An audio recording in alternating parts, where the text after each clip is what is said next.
जा ए सनम देख के जिंदगी भोखा तेरे जखम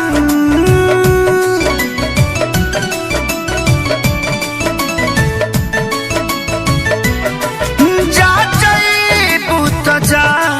ए सनम देख के जिंदगी भोखा तेरे जखम जनी सोचा हमारा बारे में तोहर खातिर हमारा मायल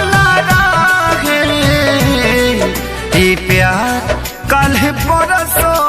के काजिल न रहे भुला गइलू ऐसे जैसे भाजिल न रहे ई प्यार कल परसो के काजिल न रहे भुला गइलू ऐसे